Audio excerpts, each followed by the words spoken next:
천지의 창조주를 믿습니다. 나는 그의 유일하신 아들 우리 주 예수 그리스도를 믿습니다. 그는 성령으로 잉태되어 동정녀 마리아에게서 나시고 본디오 빌라도에게 고난을 받아 십자가에 못 박혀 죽으시고 장사된 지 사흘 만에 죽은 자 가운데서 다시 살아나셨으며 하늘에 오르시어 전능하신 아버지 하나님 우편에 앉아 계시다가 거기로부터 살아있는 자와 죽은 자를 심판하러 오십니다.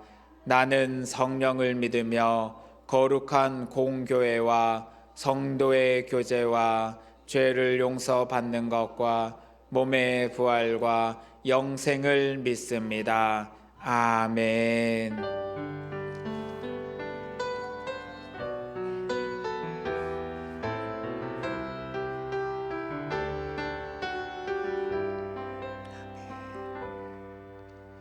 우리 다 함께 찬송가 179장을 찬양하겠습니다. 찬송가 179장입니다.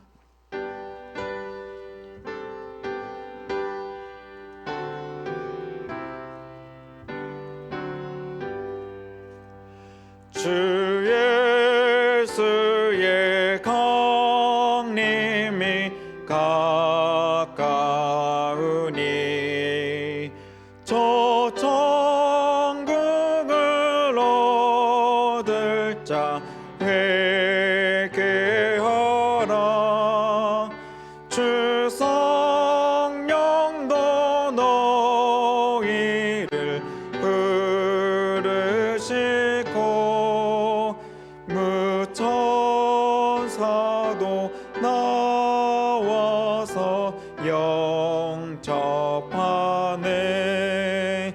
주 예수님 너희를 찾으시니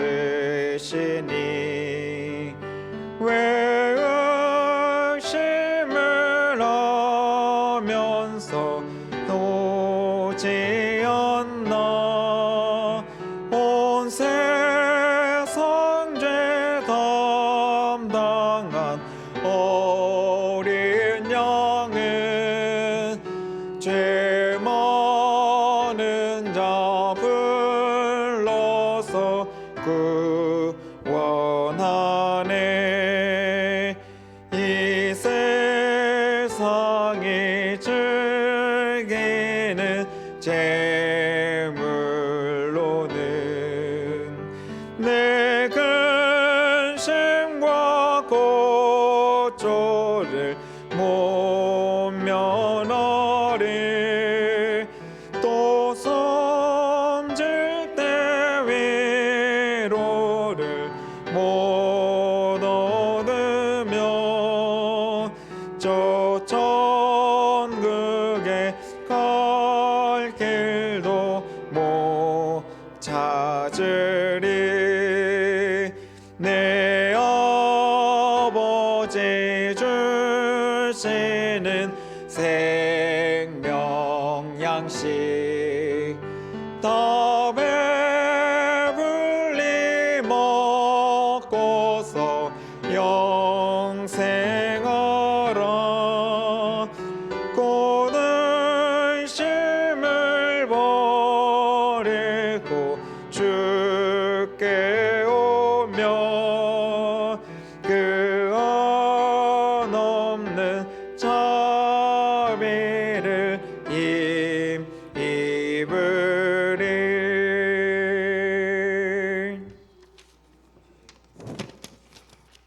함께 기도하시겠습니다. 주님의 은혜로 사랑의 계절 가정의 달 5월을 맞아 예배케 하시니 감사합니다. 이 땅을 살아가며 지치고 힘들어서 그저 입술로만 고백지 않게 하시고 진정으로 주님의 사랑을 체험하며 간증하는 5월이 되게 하옵소서. 푸르르고 주님이 지으신 아름다운 이 땅을 바라보며 찬양과 감사가 넘치게 하옵소서. 푸르른 잎새와 알록달록 예쁘게 핀 꽃들처럼 우리의 마음이 세상의 근심과 두려움에 찌드는 것이 아니라 주님을 바라보며 평안을 얻게 하옵소서. 우리의 믿음 없음을 용서하옵소서. 주님께서 이미 하나님이 저희들의 모든 것을 계획하시고 예비해 두셨건만 자꾸만 의심하고 다른 길로 빠지려는 저희의 심령을 주장하여 주옵소서. 움츠러드는 마음이 아니라 후한 마음이 되게 하사 어떤 어려운 상황이 닥칠지라도 담대히 나갈 수 있는 믿음을 주옵소서. 이 나라 이 땅을 살피소서. 대통령께 지혜를 주시고 진정으로 국민의 생업과 경제를 책임질 수 있는 지혜로운 대통령 되게 하옵소서. 당파가 아닌 여야가 하나 되어서 자기의 부와 명예와 권력을 탐하는 정치인들이 아닌 나라를 위하고 백성을 살피는 정치인들이 되게 하시어서 백성들이 믿고 따를 수 있게 하옵소서. 서민들의 삶이 괴롭습니다. 경제는 더욱 어려워지며 젊은 세대들이 현실에 쫓겨서 꿈을 꾸지 못하며 미래를 약속받지 못한 현실에서 우리가 어디를 보며 나가야 되는지요. 그럴지라도 온전히 주만 바라보게 하옵소서. 마지막 때에 알곡과 가라지를 함께 두심에 추수할 때 알곡으로 주님의 나라에 임하게 하옵소서. 세계 곳곳에서 복음을 증거하시는 선교사님 위에도 성령 충만케 하여 주시옵소서. 광릉내 교회를 사랑하시는 주님, 오랜 역사 가운데 주님께서 이제껏 인도하심을 압니다. 교회를 통하여 지역을 발전시키며 선조들의 모습을 본받아서 우리의 모습을 통하여 주님의 모습을 보게 하옵소서. 각 기관마다 은혜와 성령 충만함으로 부흥성장할 수 있도록 하여 주시옵소서. 또 교육부에서 수고하시는 선생님들 위에 힘주시고 성령 충만함으로 인도하시어 미래의 일꾼들을 세우기에 부족함이 없게 하옵소서. 양떼를 이끌어 가시는 위임 목사님 늘 건강케 하시고 피곤치 않으며 말씀 충만 성령 충만함으로 덧입히사 꼴을 먹이기에 부족함이 없게 하옵소서. 자녀들 위에도 은혜 내려 주시옵소서. 부목사님들과 전도사님 위에도 늘 성령 충만함으로 인도하여 주시옵소서. 이 시간 또 우리가 말씀을 듣습니다. 그 말씀으로 깨닫는 은혜가 있게 하시며 순종하는 마음을 주시옵소서. 마치는 시간까지 성령님께서 함께 하실 줄 믿사오며 예수님의 이름으로 기도합니다. 아멘.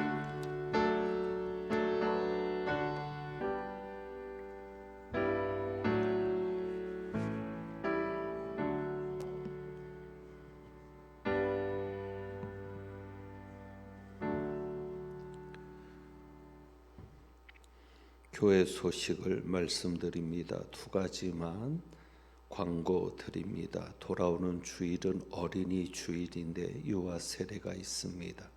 3부 예배 때 유아 세례가 있고 문답은 당일 10시 40분에 있습니다. 유아 세례식이 잘 마쳐지도록 또 세례받는 아이들을 위해서도 기도해 주시기를 바랍니다. 여전도 연합회에서 고구마 심기를 합니다. 이번 주 토요일인데 교회에서 6시에 출발한다고 합니다. 함께 하실 여전도 회원들은 시간을 기억하시기를 바랍니다. 다른 교회 소식들은 주보를 참고하시고 하나님께서 주신 말씀 누가복음 16장 1절부터 13절까지 말씀.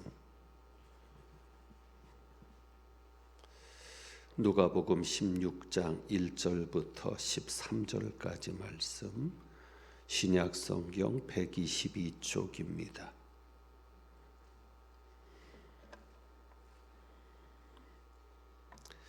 교도갑니다. 또한 제자들에게 이르시되 어떤 부자에게 청지기가 있는데 그가 주인의 소유를 낭비한다는 말이 그 주인에게 들린지라.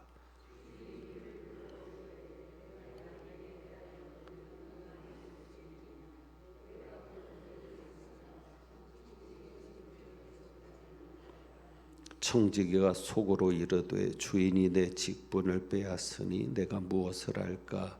땅을 파자니 힘이 없고 빌어먹자니 부끄럽구나.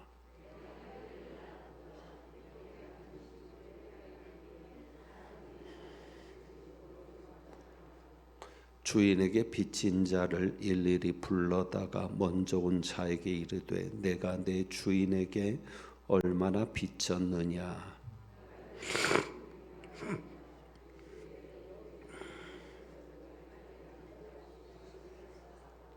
또 다른 이에게 이르되 너는 얼마나 빚졌느냐. 이르되 밀백석이니이다. 이르되 여기 내 증서를 가지고 80이라 쓰라 하였는지라.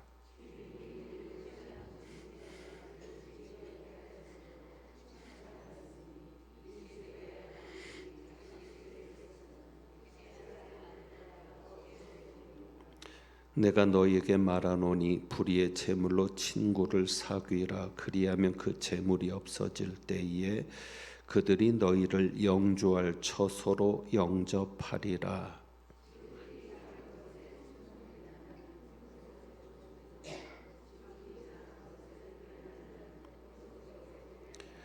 너희가 만일 불의한 재물에도 충성하지 아니하면 누가 참된 것으로 너희에게 맡기겠느냐.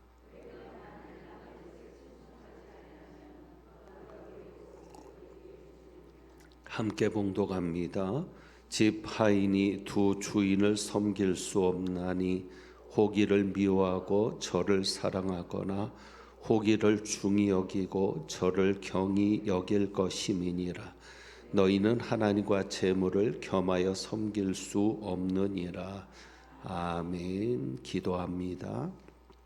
11조 예물 드렸습니다. 하나님 아버지, 오늘도 11째 예물로 하나님께 기쁨이 된 귀한 가정을 기억하셔서 늘 하나님의 것을 구별하고 하나님께 드리게 힘쓰는 그 마음에 하나님 복을 주시어 풍성한 은혜로 더 많은 것으로 주여 채워 주옵소서. 오늘도 말씀 듣습니다. 온전히 성령께서 역사하여 주시기를 원하며 깨닫는 지혜가 있게 하옵소서. 우리 주님 예수 그리스도의 이름으로 기도합니다. 아멘. 11절 말씀에 예수님께서 불의한 재물을 말씀합니다.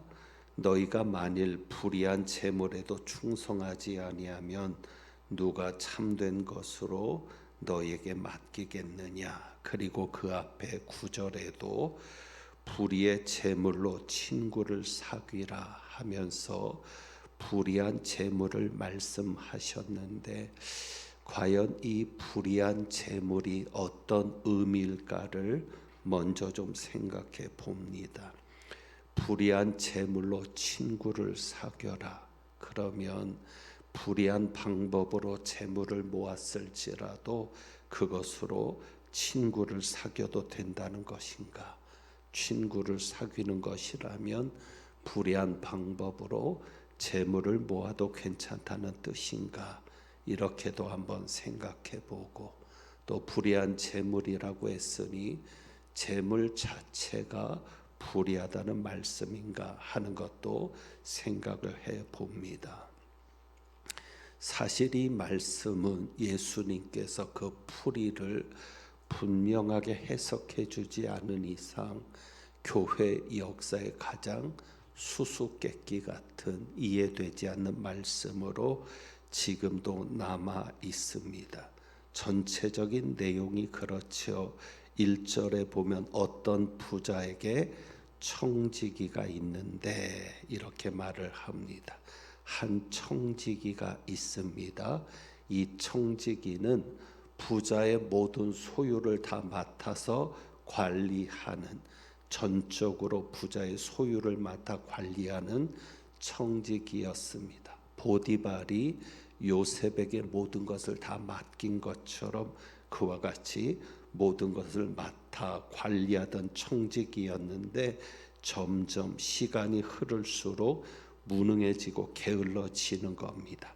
그래서 이런 소문이 들리는 것이죠. 1절에 보면 주인의 소유를 낭비한다는 말이 그 주인에게 들린지라. 그래서 주인이 그를 불러서 청지기 직을 그만두게 합니다. 그러니까 쫓아내는 겁니다. 그러니까 이 청지기가 3절에 당장 자기가 무엇을 해야 되나, 땅을 파자니 힘이 없고 빌어먹자니 부끄럽구나. 그래서 정작 자신이 아무것도 할 수 없는 무능력한 자임을 생각하게 되죠. 근데 사실 이 말도 깊이 들어가 보면 좋은 말은 아닙니다. 그러면서 생각해낸 것이 4절에 나오죠. 빚진 자들을 다 불러서 인심을 쓰는 겁니다. 그래서 이렇게 하는 것이죠. 네가 주인에게 얼마나 빚졌느냐. 그래서 6절에 보면 백마를 빚졌습니다. 기름 백마를 빚졌습니다. 그러면 증서를 가지고 오라. 그래서 거기에 50이라고 절반을 잘라줍니다. 그리고 100석을 빚졌습니다. 그러면 증서를 가지고 와서 80석으로 그렇게 고쳐주는 겁니다.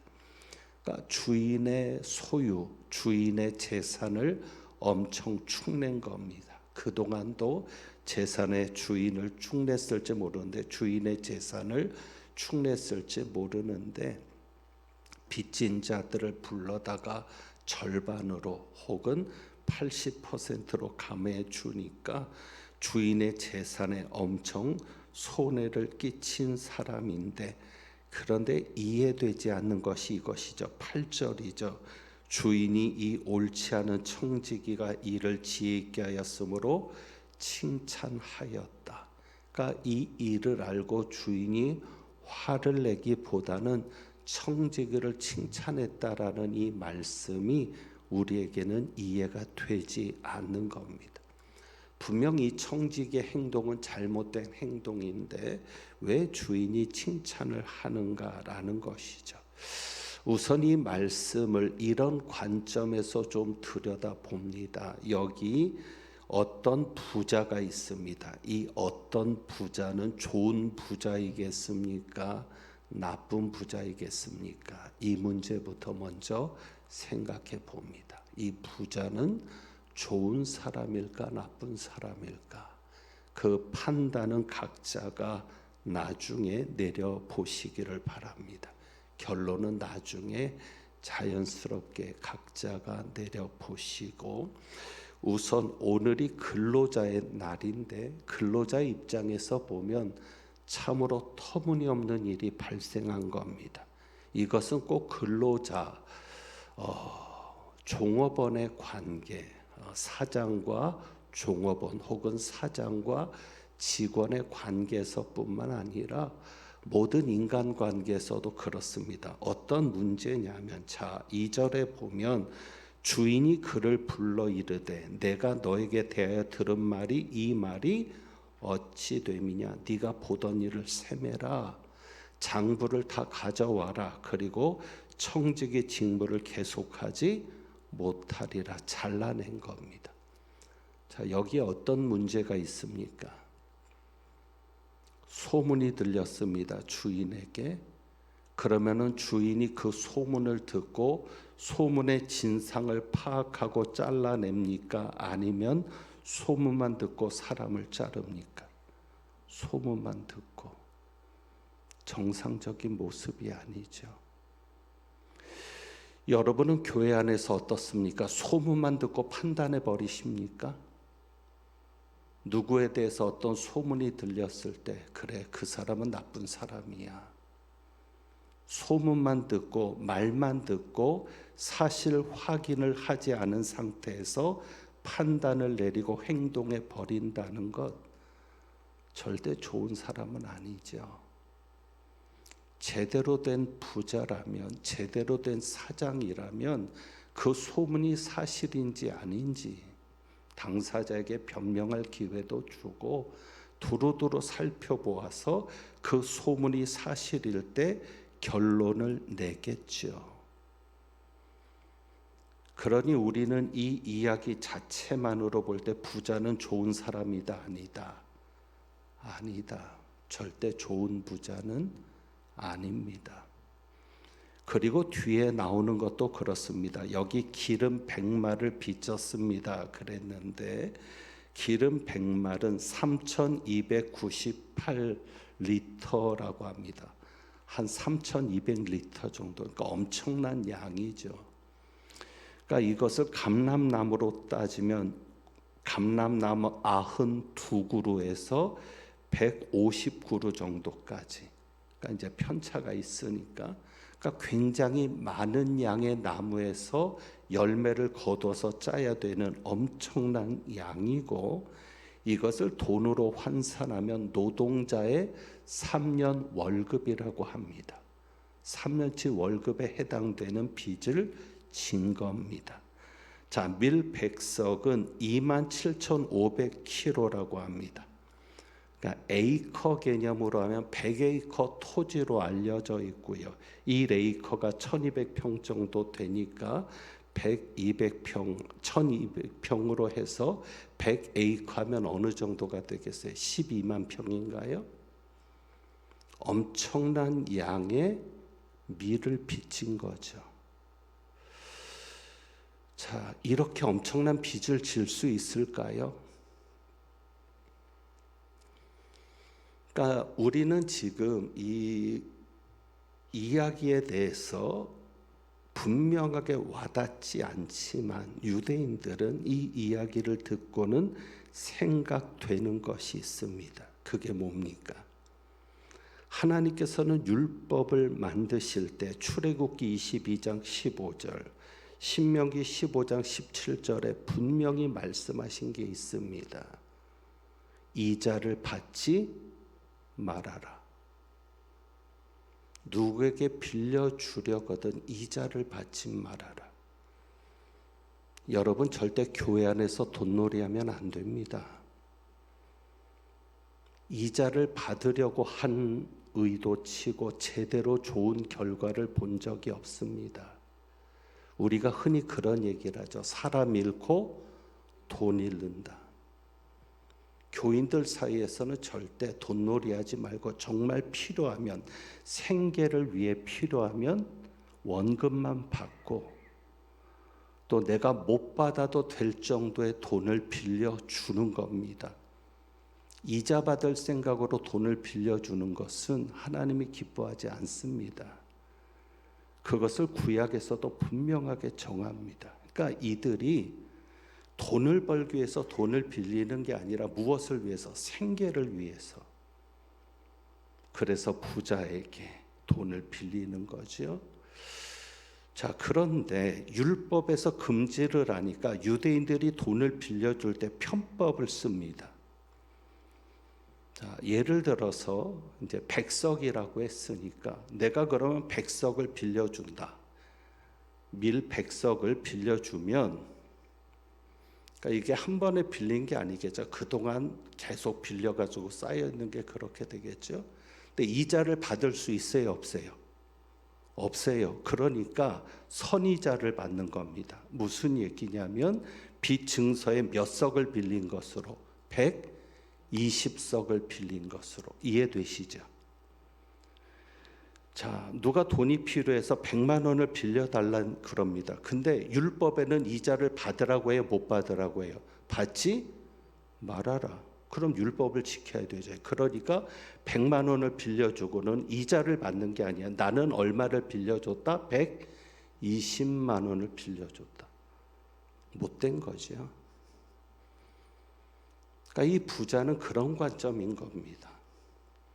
그러니까 어찌 보면 이 청지기는 기름 100말 해서 거기에 50말을 해라 하면 어찌 보면 그동안 부풀려졌던 것을 정리한 것일 수 있죠.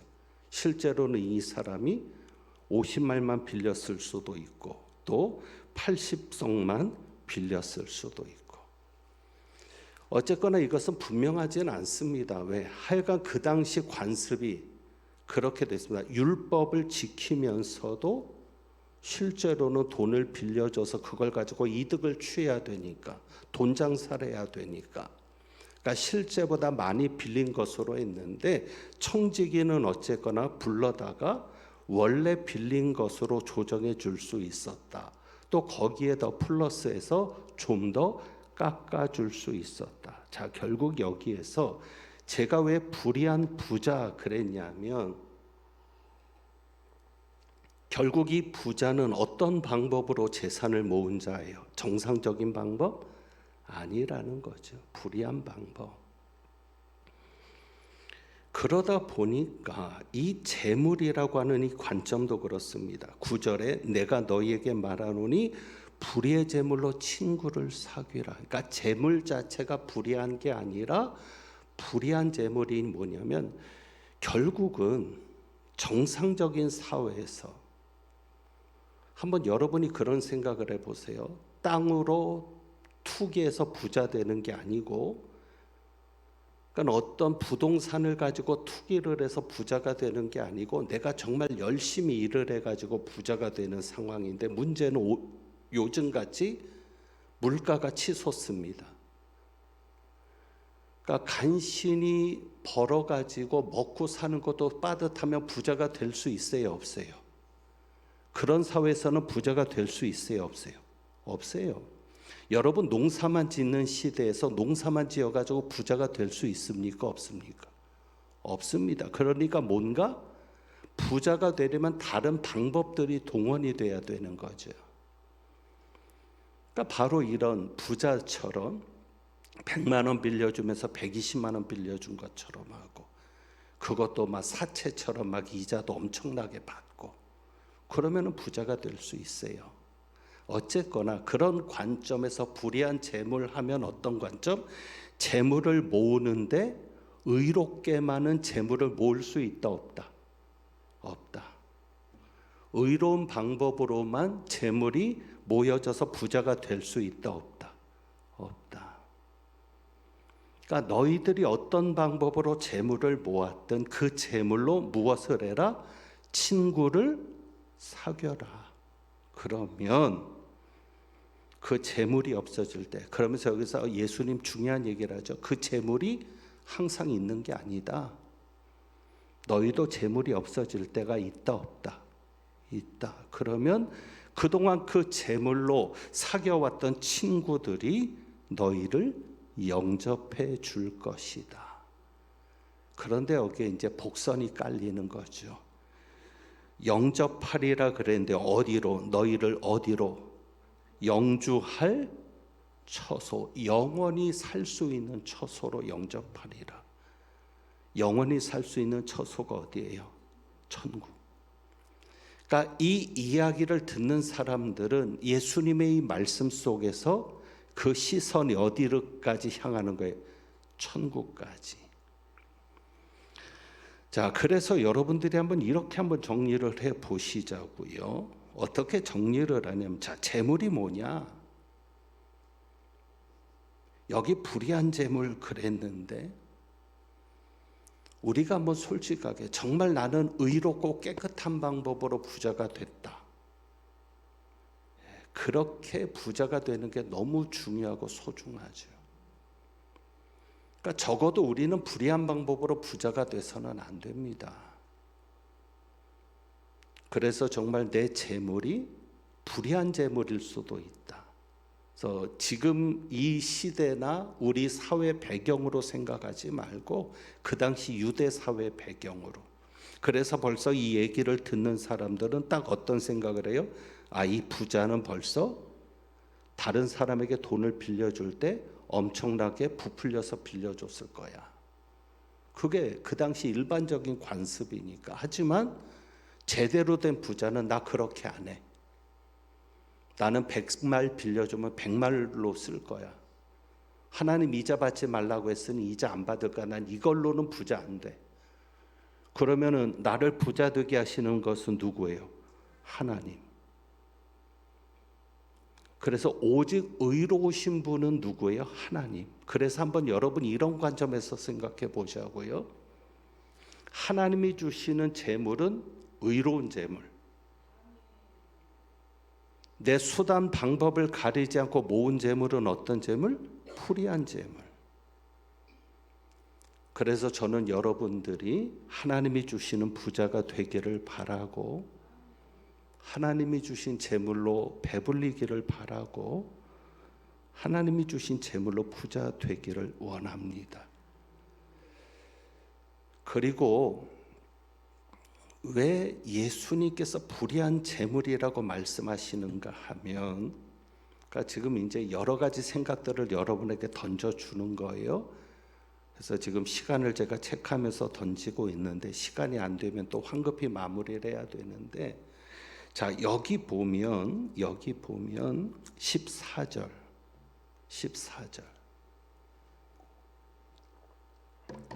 결국 지금 예수님께서 이 말씀을 하시는 것은 누구 들으라고 하시는 말씀이에요. 14절 누구? 바리새인들. 예수님 바리새인들 들으라고 하신 얘기예요. 그러니까 벌써 반응이 오죠. 바리새인들은 어떤 자라? 돈을 좋아하는 자들이라. 이 모든 것을 듣고 어떻게 하거늘? 비웃거늘. 왜 예수님이 재물을 불의한 재물이라고 하느냐? 바리새인들은 뭐라고 가르쳤냐면, 부자가 되는 것은 하나님이 주신 복이라고 가르쳤어요. 하나님이 복을 주셔서 부자가 되는 건데, 그러면 하나님이 누구에게 복을 주시느냐? 율법을 잘 지키는 자에게 복을 주신다. 랍비들도 그렇게 가르치는 거예요. 그러니까 너희들이 부자가 되려면 율법을 잘 지켜야 돼. 그리고 가난하게 살면, 우리도 그런 얘기하죠. 신앙생활 제대로 못하니까 가난하지. 믿음 생활 제대로 하면 하나님이 복 안 주시겠어? 근데 그게 여러분 얼마나 잔인한 말인지 알죠? 믿음 생활 잘해도 가난할 수 있어요. 오히려 물질을 안 쫓고 사니까 더 가난해질 수도 있어요. 하여간 바리새인들이 그렇게 가르친 거예요. 너희들 율법 잘 지켜. 그러면서 다양하게 막 만들어내죠. 안식일도 막 여러 규례들도 만들어내고 장로들의 유전도 만들어내면서 그거를 잘 지키면 복 받는 거야. 그럼 결론은 뭐냐면, 나는 부자예요. 바리새인인데. 그러니까 자기가 부자라는 걸 과시하면서 무엇을 자랑하는 거예요? 나는 지금까지 율법을 잘 지켰어. 나는 지금까지 율법을 잘 지켰기 때문에 하나님이 날 부자 만들어 준 거야. 그러니까 그들이 가진 재물은 무슨 재물이라고 생각해서 의로운 재물이라고 여기는 거죠. 내가 의롭게 살았어. 그래서 난 부자 됐어. 그런데 예수님은 전곡을 찌르시는 거죠. 너희가 정말 의로운 자냐? 너희들이 부자 된 것이 정말 의롭게 부자 된 거냐? 정말 너희들이 부자 된 것이 하나님이 주신 복이라고 할 수 있느냐? 불의한 재물 아니냐? 그러니까 어찌 보면 이 말씀이 모든 물질이 불의한 것처럼 그렇게 우리에게 오해를 줄 수 있는 말씀이지만, 문맥을 가지고 여러분이 들여다보면 왜 예수님께서 불의한 재물이라고 하셨을까? 바리새인들을 겨냥하신 게, 너희는 불의한 자들이야. 너희들이 가진 재물은 불의한 재물이야. 너희는 그 불의한 재물로 어떻게 해야 돼? 친구를 사귀는 데 써야 돼. 그런데 너희는 지금 친구를 사귀고 있어? 여러분 그 한마디를 한번 볼까요? 15장 1절 15장 1절 2절. 그러니까 지금 이게 쭉 지금 나오는 얘기들인 거예요. 15장하고 같이 연결되는 얘기들인 거예요. 15장 1절에 보세요. 모든 세리와 죄인들이 말씀을 들으러 가까이 나오니. 여러분이 죄인들은 누가 규정한 죄인들입니까? 율법이 규정한 죄인들. 자기들이 율법의 기준에서 죄인이라고 정해버린 사람들. 그러니까 바리새인과 서기관들이 뭐라 그래요? 이 사람이 죄인을 영접하고 음식을 같이. 자, 예수님은 지금 죄인들을 영접하고 음식을 같이 먹습니다. 자, 친구를 사귀는 겁니다. 여기 얘기했죠. 너희가 불의한 재물로 친구를 사귀라. 그러면 너희의 물질이 없어졌을 때 어떻게 하리라? 그들이 영원한 처소로 너희를 영접하리라. 영접한다는 얘기가 그런 의미가 같이 있는 거거든요. 가족이 되는 거예요. 함께 식사하는 거예요. 그러니까 지금 예수님의 이 말씀은 거기까지 보고 있는 거예요. 너희들은 지금 세리와 죄인들이 친구가 돼야 되는데, 너희들이 가진 물질로 그들을 돕고 어려움에 있는 자들에게 베풀고, 그래야 되는데 너희들은 지금 그걸 하고 있지 않잖아. 오히려 이 세상 사람들이 더 지혜롭다는 거예요. 이 세상 사람들도 돈이 있으면, 여러분 그런 얘기 들어보셨나 모르겠어요. 그리스도인들이 더 짠돌이라고. 예수 믿으면은요, 직장에서도 밥 많이 사세요. 역시 기독교인들은 달라 소리 듣게. 선물도 좀 좋은 거 하세요. 직장에서 선물하면 안 되나? 기왕이 뭐 결혼식 할 때도 마찬가지고요. 바리새인들은 자기들을 위해서는 모았을지 몰라도 그러고서는 뭐라고 얘기해요? 우리는 율법을 잘 지켰어. 그리고 우리는 율법을 잘 지켜서 복을 받은 거야. 그래서 여러분 보세요. 18절, 16장 18절.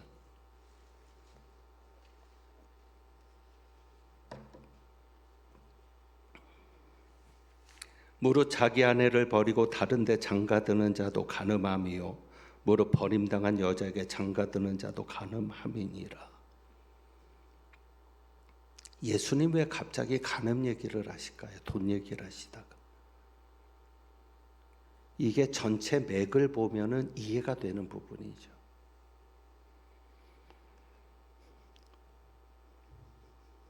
예수님 그 말씀도 하셨죠. 음욕을 품고 여자를 보는 자는 이미 간음했다. 근데 바리새인들은 우린 간음 안 했다. 자, 또 한 가지 랍비들의 가르침 중에 이런 얘기 있습니다. 죄송합니다. 그건 랍비들이 한 얘기고 제가 한 얘기 아니에요. 음식 솜씨가 나쁜 여자는 이혼해도 된다. 심각하게 난 웃을 줄 알았는데 웃으라고 한 얘기인데. 음식 솜씨가 좋지 않으면 이혼해도 된대. 그게 랍비의 가르침이에요. 여자에게 좋지 않은, 마음에 들지 않는 일이 있으면 부도덕한 일도 포함되겠죠. 당연히 얼마든지 남편이 이혼시킬 수 있어요. 남자를 위한 세상이니까. 자, 그러면 남자들 온갖 트집을 잡아서 이혼을 시키는 거예요. 그래도 율법에 어긋나지 않아요. 그런데 예수님 뭐라고 하세요? 이유가 있어요, 없어요? 없어요. 자기 아내를 버리고 다른데 장가드는 자는, 다른 여자랑 살고 싶어서 버리는 것도 포함해서 어쨌거나 여자를 버리지 못하도록, 그리고 심지어는 그 여자에게 장가드는 자도 간음한 거다. 그러니 내가 그 여자를 버림으로 다른 사람을 죄짓게 하는 걸 수 있잖아요. 그러면 그 율법적인 거에 따라서 다른 사람 죄를 짓게 하면 똑같은 벌을 내가 받는 거니까. 무슨 얘기인지 아시겠죠? 너희들이 율법을 잘 지킨다고? 아니야. 간음 하나 가지고 지금 얘기하지만 다 찔리는 거죠, 바리새인들은. 너희들이 율법을 제대로 지켰어? 정말 하나님이 그 율법을 주실 때 원하는 그 뜻대로 너희들이 하고 있어? 할 때 아무것도 못하는 거죠. 자, 그리고 여러분 물질, 자 10절. 시간이 많이 갔으니까 이렇게 정리를 좀 더 나가죠. 10절. 지극히 작은 것에 충성된 자는 큰 것에도 충성되고 지극히 작은 것에 불의한 자는 큰 것에도 불의하니라. 저는 시간을 조정하려다 보니까 그냥 이렇게 단도직입적으로 질문을 던지겠습니다. 여러분이 가지고 있는 물질을 작은 것이라고 생각해 보신 적 있습니까? 내가 가지고 있는 재산 이거 작은 거야. 별것 아니야. 그러면 하나님이 내놓으라 하시면 내놓을 수 있어야죠. 작은 거니까. 하나님이 어디 쓰라고 하시면 쓸 수 있어야죠. 근데 못 쓰잖아요. 왜? 우리에게 있어서 물질이 가장 큰 거니까. 돈만 있으면 다 되는 세상을 살고 있고, 돈 있으면 안심하고. 그런데 예수님은 작은 것을 물질로 얘기하시고 그 다음에 자 12절 너희가 만일 남의 것에 충성하지 아니하면 누가 너희의 것을 너희에게 주겠느냐. 이 물질을 뭐라고 얘기하세요? 남의 것. 여러분이 가지고 있는 물질이 남의 것이라고 생각해 보신 적 있어요? 남의 것은 남의 것이죠. 여러분이 정말 고생해서 안 먹고 안 쓰고 아꼈는데 여러분이 그 물질을 가지고 가실 수 있어요? 없어요? 없어요. 그러면 이제 그거는 누가 쓰는 거예요? 자식들이 쓰는 거죠. 그래, 나는 자식들이라도 잘 쓰면 돼. 근데 결국은 내가 쓰지 않으면 내 것이 아니에요. 그리고 더 중요한 게 있죠. 우리는 청지기. 결국 내게 있는 이 물질도 누구의 것? 하나님의 것. 그러니까 남의 것이죠. 그러니까 여러분이 물질을 그런 개념으로 생각해 보시자는 거죠. 불의한 재물. 정말 내가 깨끗하고 의로운 방법으로만 부자가 됐나? 내가 정말 열심히 일해서 열심히 번 돈만 가지고 여기까지 왔나? 이제 그런 부분들. 그러니까 이거는 우리 시대의 관점에서 보지 말고 유대 사회 관점에서 농경 사회고 뭐 그런 부분들. 그리고 작은 것이라고 하셨는데 나는 정말 물질을 작게 여기는가? 하찮게 여기는가? 그리고 또 한 가지는 남의 것이라고 했는데 나는 정말 내가 가진 것도 내 것이라고 생각하며 사는 사람은 아니었나? 정말 이걸 내가 하나님의 것을 관리한다는 마음으로 살고 있는가? 그런 관점인 거죠. 자, 그래서 이제 간단하게 두 가지를 정리합니다. 이 주인이 청지기를 칭찬한 것은 장부를 속인 것을 칭찬한 게 아닙니다. 8절에 보면 이 옳지 않은 청지기, 그러니까 이미 청지기는 어떤 사람이에요? 옳지 않은 사람이에요. 그가 어떤 일을 해도 그는 옳은 사람은 아닌 거예요. 불의한 청지기죠. 옳지 않은 청지기인데 그런데 무엇을 했어요? 일을 지혜 있게 했다. 그걸 칭찬한 거예요. 그러니까 청지기가 착한 사람, 좋은 사람이어서 칭찬한 게 아니고 그 청지기가 어떤 인간이냐 그걸 가지고 칭찬하고 욕하는 게 아니고 그냥 청지기가 했던 그 일, 내가 이 사람들의 빚을 탕감해 주면 이 사람들이 나를 먹여주겠지. 내가 정말 어려웠을 때 나에게 힘이 돼주겠지 하고서 했던 그 일. 그래서 여기에서 두 가지가 중요합니다. 하나는 미래를 준비했다는 거죠. 미래. 앞으로 내가 일을 못하게 돼서 그 이후를 준비해. 그게 지혜 있는 일이라는 거죠. 미래를 준비하며 사는 것. 여러분도 미래를 준비하며 사십니까? 그런데 우리 예수님은 여기서 무엇을 보시는 거예요? 무엇을 보시는 거예요? 그 미래는 어디까지? 영원한 처소라고 말했으니까 어디까지? 하나님의 나라 천국. 그래서 오늘 저는 여러분에게 이 말씀을 가지고 묻고 싶습니다. 여러분은 천국을 준비하며 사십니까? 이 땅이 전부인 것처럼 살면 돈을 섬기며 살 것이고 천국을 준비하며 사는 사람은 하나님을 섬기며 살 겁니다. 13절에 보면 이거는 분명해요. 예수님 그렇게 말씀하시거든요. 지파인이 두 주인을 섬길 수 없나니 혹 이를 미워하고 저를 사랑하거나 혹 중히 여기고 저를 경히 여김이라. 너희는 하나님과 재물을 겸하여 섬길 수 없느니라. 부자 되려 하는 자들은 하나님을 제대로 섬길 수 없어요. 교회 문제들은 다 돈을 쫓아가는 데서 문제가 되잖아요. 결국은 하나님과 돈은 양립할 수가 없어요. 그러나 여러분 이거는 아시죠? 우리가 돈을 포기하고 하나님만 제대로 섬기면 돈은 따라온다. 그래서 여러분 이렇게 이야기를 하잖아요. 돈을 쫓아가는 인생 되지 말고 돈이 따라오게 하는 인생 되라. 일을 할 때도 돈을 쫓아서 일하지 말고 일을 따라가면 돈이 쫓아오게. 그러니까 이것은 굉장히 중요하죠. 우리가 하나님을 섬기는 데 집중하면 하나님이 우리에게 돈도 주신다. 그러니까 이 관념이 확실하게 되어 있어야 되죠. 자, 그러니까 우리가 천국을 준비하며 살면 그냥 우리는 하나님의 나라를 생각하고 그 나라를 생각하고 살면 하나님이 물질도 주시는 거죠. 그래서 여러분, 나는 미래를 준비하며 사는가? 정말 하나님의 나라, 하나님과 함께할 그 나라. 그래서 여기에서 보면 참된 것으로 맡긴다, 큰 것으로 맡기고 참된 것으로 맡긴다. 이런 것들이 다 뭐겠어요? 큰 것은 뭐예요? 하나님 나라의 상급. 참된 것, 영원히 변하지 않는 것이죠. 그거 뭐예요? 하나님 나라에서 받는 상급.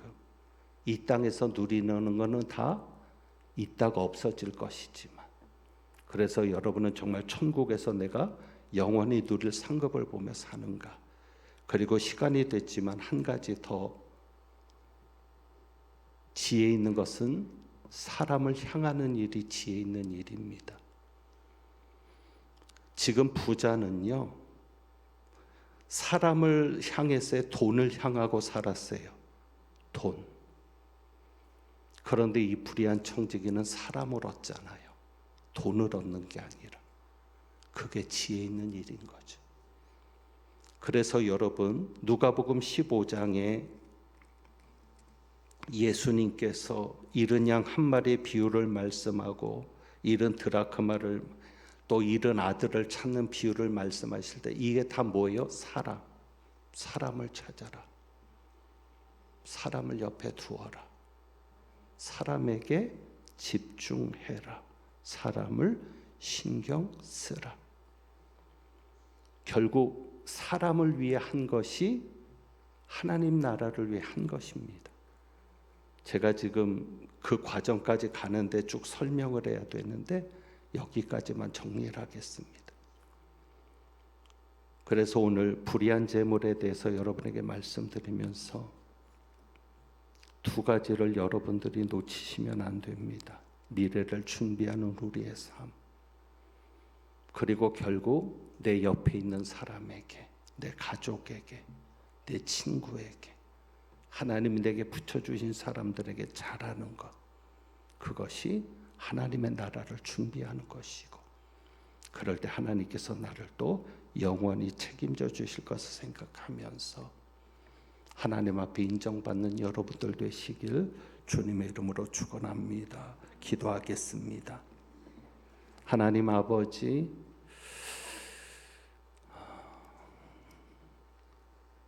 긴 내용을 짧은 시간에 다 담아낼 수 없어서 부족함으로 전해졌지만 하나님의 마음만은 그대로 전달되기를 원하며 성령께서 우리가 기억해야 할 것들, 삶으로 살아내야 할 것들을 깨닫게 하셔서 하나님께 기쁨이 되고 영원한 천국을 준비하며 살아가는 저희들 되게 하옵소서. 물질과 하나님을 겸하여 섬길 수 없다고 하는데 우리가 하나님을 섬기는 자로 하나님 앞에 서게 하옵소서. 우리 주님 예수 그리스도의 이름으로 기도합니다. 아멘. 찬송가 343장 찬송합니다.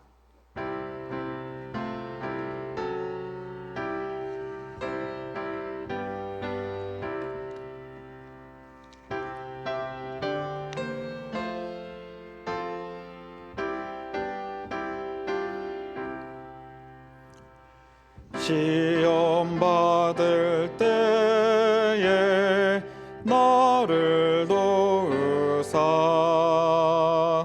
주를 떠나가지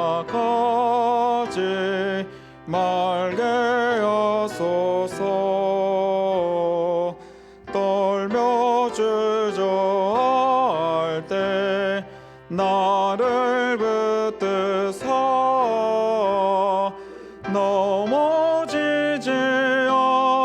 있게 지켜주소서. 세상 부귀 영화 나를 얽매고 세상 헛된 재물 유혹할 때에 겟세마네 피땀 생각해 하사 십자가의 죄를 보게 하소서. 주의 자비하심 내게 어임하사 근심 걱정 고통 내가 당할 때 주의 능한 손을 보게 하시며 주여 나의 근심 맡겨주소서. 이 땅 위의 삶을 모두 마치고 흙과 같은 육신 무너질 때에 오직 주의 은혜 의지하리니 영생하는 곳에 인도하소서. 아멘. 우리 오늘 말씀을 생각하며 함께 기도하며 나가기를 원합니다. 특별히 오늘 말씀 가운데 여러분의 심령을, 여러분의 마음을 두들기는 말씀이 있었다면 그 말씀을 붙잡고 기도하시기를 원합니다. 그리고 개인적으로 가지고 계시는 기도 제목을 가지고 함께 기도하도록 하겠습니다. 우리 다 같이 기도하겠습니다. 주여 아버지, 이 시간도 아버지의 말씀을 붙잡고 의지하며 기도하며 나갑니다. 주님께서 말씀하신 그 모든 말씀의 내용들을 통하여 우리 안에 은혜의 말씀들을 허락하심을 감사하며 나갑니다. 맞습니다. 주여, 우리가 이 땅을 살아가면서 무엇을 붙잡고 살아갑니까? 무엇을 향하여 살아갑니까? 주여, 이 시간도 주님 오늘 말씀을 의지하며 살아가오니 주여, 주님의 말씀을 의지하며 아버지 물질을 따르는 삶이 아니라 아버지의 마음, 아버지의 뜻을 나아가 더 나아가 저 천국을 바라보며 우리가 준비하는 삶을 살아갈 수 있도록 도와주시옵소서. 주의 나라를 붙잡고 주의 말씀을 따라 살아갈 때, 일을 행하며 나갈 때 필요한 것은 아버지께서 책임지실 줄로 믿사오니 주여, 우리의 중심이 아버지께로 향하기를 간절히 소망합니다. 물질과 아버지를 향하여 바라볼 때 온전히 아버지를 따르는 삶 살아갈 수 있도록 결단하며 나갈 수 있도록 우리의 마음을 붙잡아 주시고 우리에게 용기를 허락하여 주시옵소서. 아버지, 또한 기도하며 나갑니다. 각자에게 지금 필요한 기도 제목들이 있을 것입니다. 이 땅을 살아가며 주님의 도움이 필요한 기도 제목들이 있을 것입니다. 주여, 붙잡아 주사 그 말씀 붙잡고 우리의 삶을 붙잡고 기도하며 나가오니 주여, 사랑하는 성도들이 아버지 앞에 의지하며 기도하며 나갈 때 그 기도 가운데 응답 허락하시고 주님의 은혜의 역사가 나타날 수 있도록 주님 책임져 주시옵소서. 주여, 함께하여 주시옵소서. 이제는 주님께서 가르쳐 주신 기도로 예배를 마치겠습니다. 하늘에 계신 우리 아버지여, 이름이 거룩히 여김을 받으시오며 나라의 마옵시며 뜻이 하늘에서 이룬 것 같이 땅에서도 이루어지이다. 오늘날 우리에게 일용할 양식을 주옵시고 우리가 우리에게 죄 지은 자를 사하여 준 것 같이 우리의 죄를 사하여 주옵시고 우리를 시험에 들게 하지 마옵시고 다만 악에서 구하옵소서. 대개 나라와 권세와 영광이 아버지께 영원히 싸움나이다. 아멘.